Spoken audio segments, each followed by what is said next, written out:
Hello everyone. Welcome back to the RimWorld Rags to Riches series, where last episode, my friends, we added a new addition onto our space station. We also built our very own fast food burger joint. And where today, my friends, as per the usual, I am tickled plum stinking pink to see you all back here with me today. Today, me compadres, we're actually going to be starting out with some pretty small construction projects. I want to go ahead and commission that we build some public bathrooms around the city. As I'm sure you can imagine, our employees and even our tenants who rent from us in the city don't exactly stay in one spot around their areas where they live in their apartments or homes, and thus they're actually traveling around to the casino in these rentable rooms where we have bathrooms that are only designated for guests who are renting out a room for a night, and thus they can't pee and poo in those bathrooms. So it is my hope that these public toilets will help alleviate that issue. Of course, though, if someone is just nearby working on something, or perhaps in the public pool, or something like that, these are also very convenient for them, as they're not going to have to walk into a local business, or the casino, or a rentable room anyhow. And I would also do my best to try to blend these into the city with our sidewalks and our vegetation, where we're planting flowers and rows of trees, and I think they turned out pretty good. As for the area that's behind these public toilets, and a little bit to the left of the public pools, I couldn't really figure out what I wanted to do with this space, and I didn't really want to try to shove or shoehorn a restaurant in there, so I ended up just using it as a public park. And to me that makes sense because, of course, there's going to be children playing in the pools, and children love to play in parks. Quite frankly, I don't think that you can ever have too many parks inside a city, of course, especially as we continue losing more and more of our nature, our forest, and things like that. As we're expanding the city more and more as well, it is going to be quite crucial that we have areas like this designated to nature so that we don't completely lose it all, and also that way people don't go insane looking at concrete and bricks all day. Speaking of concrete and bricks, though, we have our royal casino pool, but to be honest with you, it does look a little bit lackluster at the moment, especially given the luxurious look of our casino. So because of this, we are going to be changing things up a little bit. As you can see, we ended up replacing the concrete pavement underneath the pool and around the pool out here on this patio section with some nice tile, which does make a lot more sense to me. I added in some more green vegetation like trees and bushes instead of the flowers, and of course I've added in some royal seating as well as tables instead. I would also chuck a hot tub in there for good measure, as it was quite a luxurious item. And of course, credit where credit is due, our good friend Doodly Toodly 9806 was the one to suggest all of these nice changes, and I tried to go exactly how you stated for the most part, but I ended up going with a look that I felt suited it a little bit better with the coloring of the tiles and whatnot, but thank you of course nonetheless. A little bit later, and we would have Jorah gather up the resources, go into the old laboratory, and begin working on some brand new Tier 1 androids. Allow me to introduce to you, my friends, Hooch and Worm. Of course, those names are not permanent, and I would prefer if you fine folks would leave some much better name suggestions in the comment section down below. Of course, for our security force robots, we've been going with Roger 1, Roger 2, yada yada yada, and we're going to be sticking with that theme.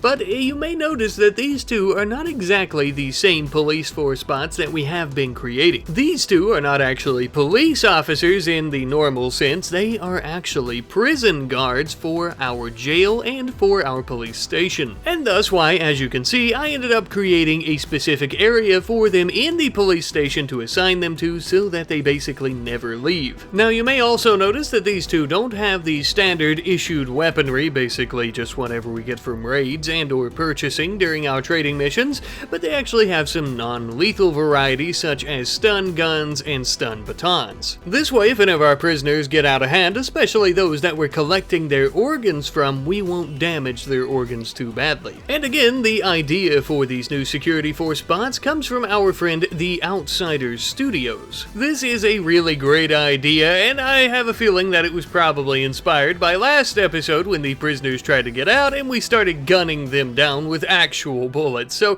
thank you ever so much for the suggestion. Yet this is just yet another example of the lengths that we'll go to ensure that the citizens of our city and our guests, as well as any other type of visitors, are all protected from the ne'er-do-wells in our prison and those who choose to do us harm. But as I gaze upon our beautiful streets, our beautiful businesses, homes, and most importantly, our people from a bird's eye view, I realize things are a little bit drab and boring, but you know what I think would fix that? Some fine arts, like actual sculptures and/or actual art, of course, and thus to go about doing so, we are actually going to be building a new store at the northern part of the city. Actually, it's just across from our hardware store that we built last episode, where we are going to be selling and creating these sculptures and arts. As I'm sure you can imagine, we don't exactly plan on just selling the art. We're also going to be creating these sculptures to put in, say, our casino or these bedrooms and different places like that to just liven the place up a bit and to beautify it.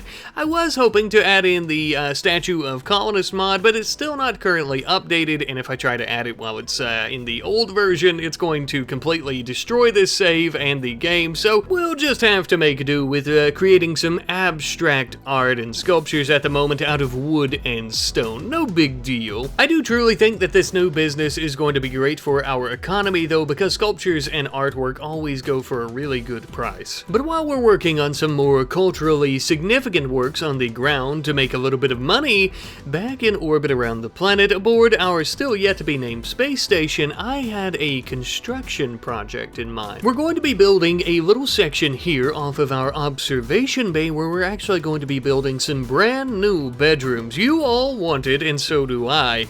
We are going to be attempting to build something of a hotel in space aboard the station. Of course, you're going to have to bear with me. It's going to be quite crude and bare bones to begin with, but eventually it should be a booming and happening little orbital hotel of sorts. As we well know, though, space construction takes quite a while, especially when we only have 3 active members to work up here, so we'll check back in a hot moment. Back on the ground, utilizing much of the plasteel from last episode that we mined from the very large asteroid, which we should probably go back to. In the meantime, Jor is creating more Tier 1 androids. Now, these handsome, dapper mechanical men are actually going to be part of our security force, with them being appropriately named Roger 6, 7, and 8. Since the city is already much larger than it used to be when we added in the recent additions to our police force, I felt that it would be nice to have a couple more, especially given what happened there last episode when Bren was kidnapped during the raid. We need as much security as we can get, truth be told. With these great additions to our police force, while our prison guard bots are keeping the scum inside the jail, these fine folks will be putting new scum inside there, or sending our enemies straight to hell itself. We shall defend our city, our people, and most importantly, our profits. Speaking of androids, though, last episode we began our research, exclusive and extensive research, into Tier 4 androids, the greatest of all the androids, the closest to humans, and we have finally finished it. However, even so, to go about building a Tier 4 android, we're going to need a lot of resources, the most important and the most rare of which is actually a persona core, which we don't currently have. Now, normally you can go about getting these from a quest or trading with a specific faction, and I have just the faction in mind. But we're going to need something to trade them for this persona core, and that's why we're going to pull our big rig truck around, and we're going to start loading up a lot of the sculptures that we've been making. Trading cultural artwork so that we can go about making our very own almost sentient robot. I'm sure there's some type of metaphor in there somewhere, but I just can't place my finger on it. Once we had that, as well as many of our specialty items, hot sauce, smoke leaf butter, yada yada yada, all the stuff we normally trade, loaded up into the truck, we began heading out to a local United Traders Union settlement to do a little bit of trading with him, as I'm sure one of their cities around here is sure to have a persona core, especially given the fact that they are the largest manufacturer of war androids and robots on the entire planet.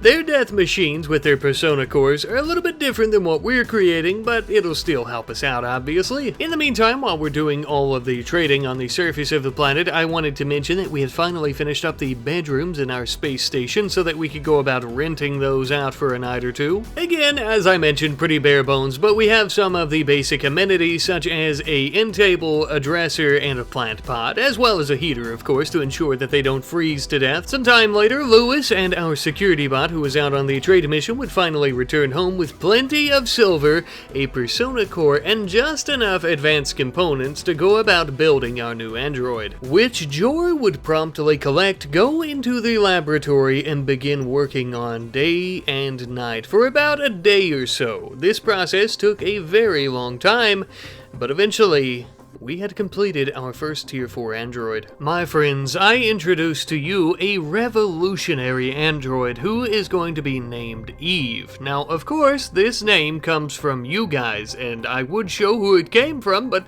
it was basically all of you. There were so many comments about naming her Eve that, quite frankly, if I tried to put all your names on the screen, they wouldn't fit it all, and we'd be here for quite some time, so thank you all. With that being said, I have seen many suggestions for what we should do with our Tier 4 android, but just as many comments as I've seen naming her Eve, I've also seen saying that we should send her to our space station. So that is exactly what I decided to do. Along with her, I'd also send a small care package of food and leather. She was a sight for sore eyes for our astronauts who were aware ahead of time of her pending arrival, thanks to mission control, of course. But I don't think there was anyone quite as excited as Wall-E to see our new android companion aboard the station. Finally, one of his own kind, and the newest and improved model, no less. My. And just as Wall-E completes his duties as our mining bot and Matzi's companion, Eve here shall be the security aboard the station. And it was thanks to many of the materials and resources that Eve had brought along with her from back home that we would actually be able to use to improve Nino's room. As you can see, we gave him a more luxurious end table, an ergonomic bed, as well as some drapes that were made of thrumbo for really increasing the beauty and the quality of his room. I'm sure he'll sleep nice and sound in here now, as long as he doesn't wake up in the middle of the night and look through the glass vacuum-sealed floor to think that he's falling back towards the planet. That would be a real nightmare. We had also sent up some of our world-famous cheeseburgers, or that's at least what we're calling them, for Matzi and Nino to snack on. We thought that they might enjoy those. A little taste from back home. Speaking of back home, we had some interesting news. There were many developments by our police force in the kidnapping and inevitable rescuing of Bren. It would seem that many of our guests that are coming from the Thromboian Union and the Republic of Libertas have been giving our officers some tips about a nearby Outlander bandit camp. It would seem that the outpost is just a few clicks southeast of here, and there's a pretty darn good chance that this is where they're keeping Bren captive.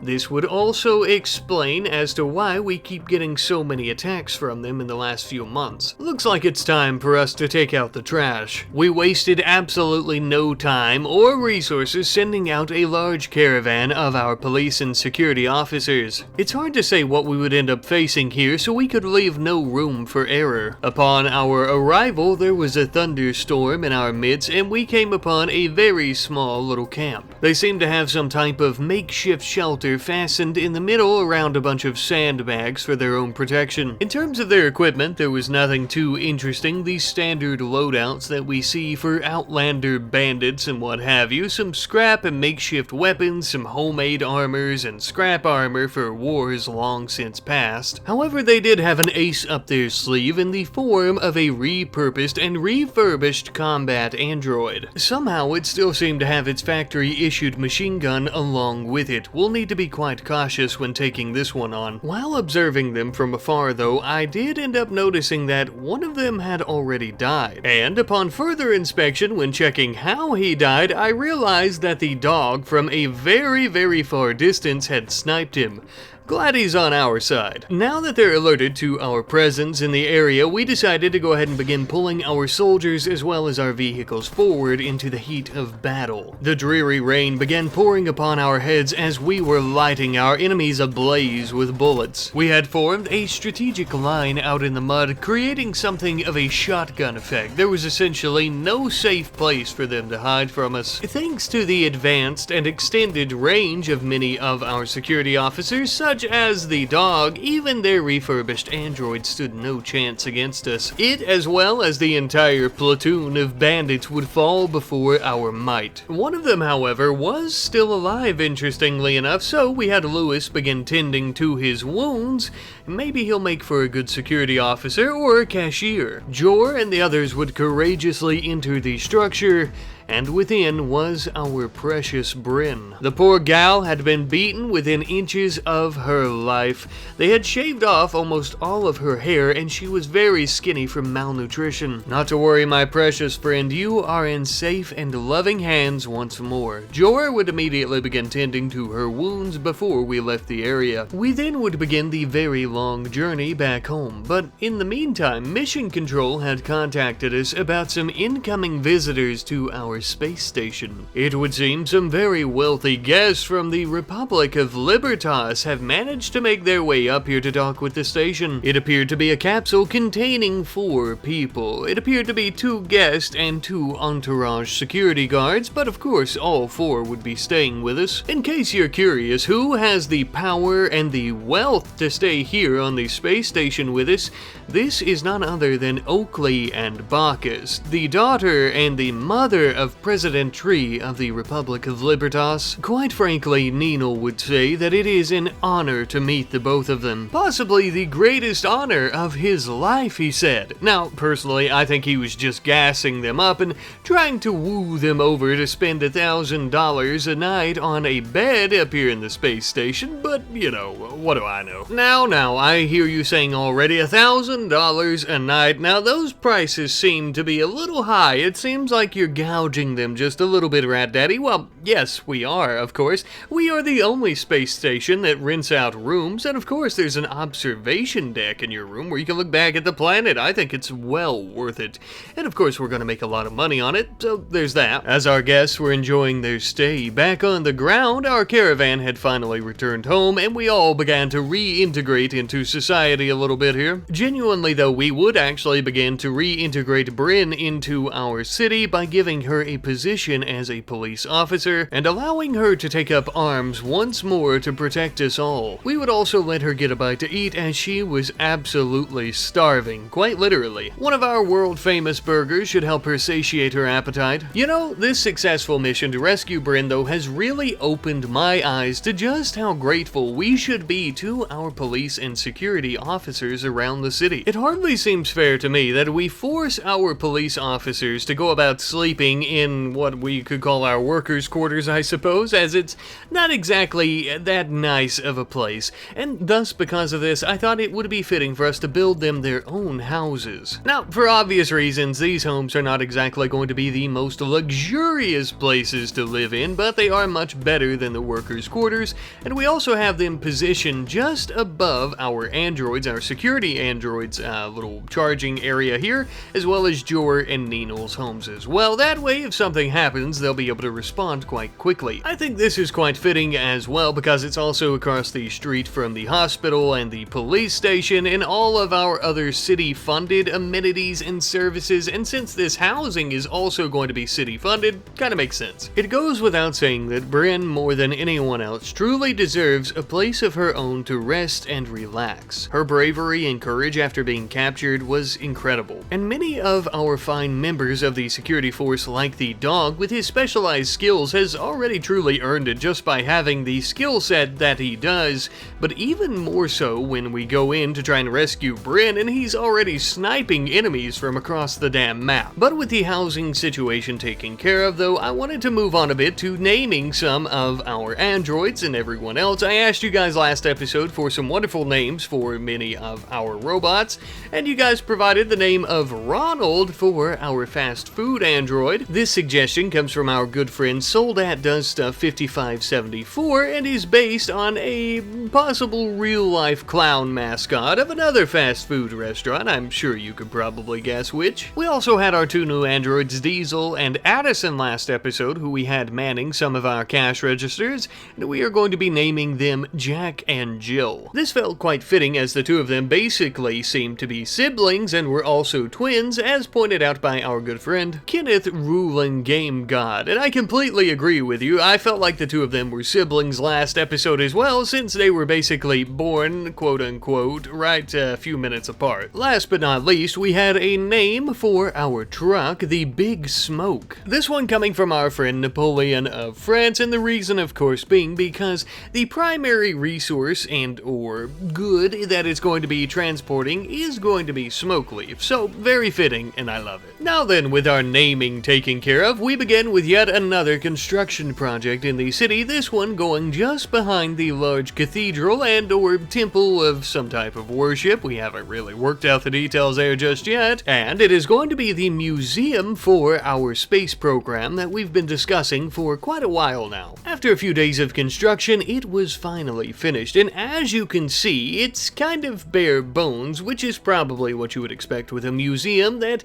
is only doing our space program, because we really don't have all that much just yet, unfortunately, but we'll continue adding more and more as time goes on. As for now, we currently have a small piece of the uranium that we had collected from the asteroid in orbit around the planet with Wall-E, our first real mission, and we also actually have the rocks from the North Pole that we had gotten a few episodes ago, but we would also end up putting our very first lander in here. Now, technically, we didn't have to decommission it so early, as it's still pretty good, and the components are good to use and whatever, but, I really wanted to have something to put in the museum for everyone to look at. After we had finally completed that, though, we had this bare spot behind the museum, and to be honest with you, I wasn't exactly all that sure what I wanted to use it for, but I knew that we had to put something here to try and tie the road and the end of this section of the city in together. So I actually decided to build something of a stockyard slash auctioning place back here, and I realize this seems a little bit strange, but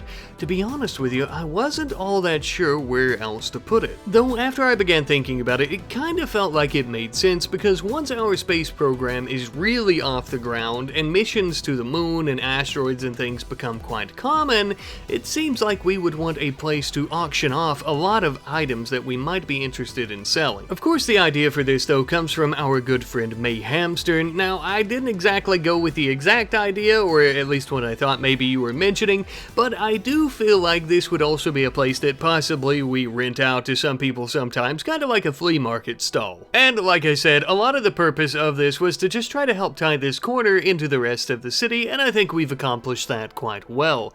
Meanwhile though, back in space, it would seem that our guests are beginning to depart. I realize because of the sun it's a bit hard to see, but they actually have their pods tethered to our station not too far away. Not sure why they didn't want to dock, but it would appear that they're going to have to travel a bit.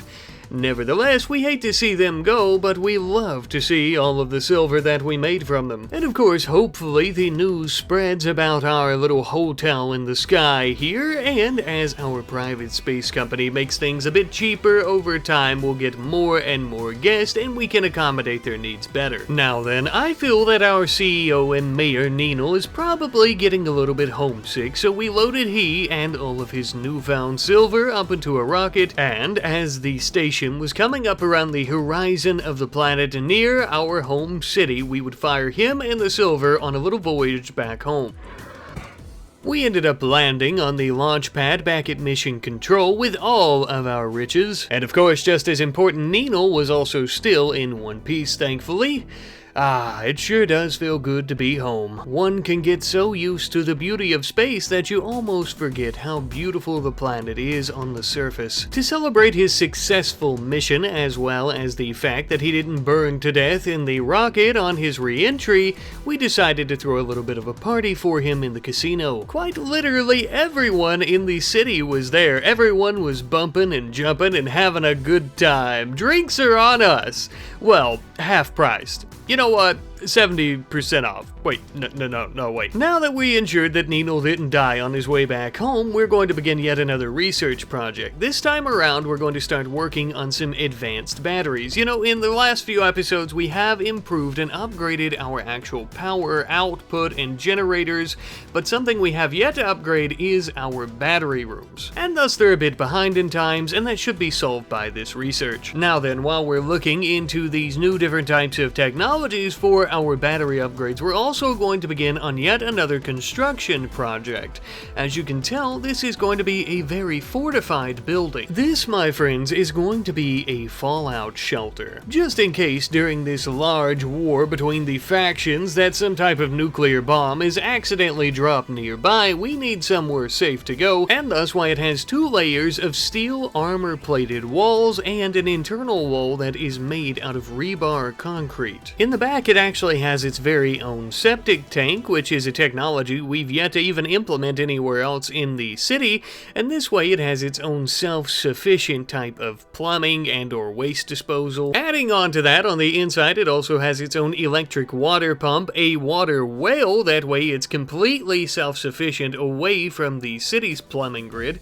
We also of course have a water heater, water supply, a portable generator, a toilet, a shower, plenty of ergonomic beds, and basically some other little amenities that'll just ensure comfort if for some reason we have to go in here. We would also stockpile it with some survival meals, canned fruits, as well as MRE meals that we currently have in storage. For now, to keep any potential tenants and guests out of here, away from these beds, sleeping in them, or eating up any of this food, we're going to lock it. You may notice that the area that we decided to put this fallout shelter in is close to Jor and Ninel's homes, as well as many of our public officials and or civil servants, such as our police officers, and that of course is for the exact purpose that you would guess. We do also have a great suggestion from our friend Fresh Mint Toothpaste about getting Ninel his own personal fallout shelter that is very luxurious and elite, and I think that's something that we'll end up working on next episode, as currently we're running a little bit low on steel and concrete to make it as great as we'd like and as defended as we'd like. Now then, before we end the episode today, we have a great name suggestion for our space station from our good friend Skizik, I believe is how you pronounce your name, my friend,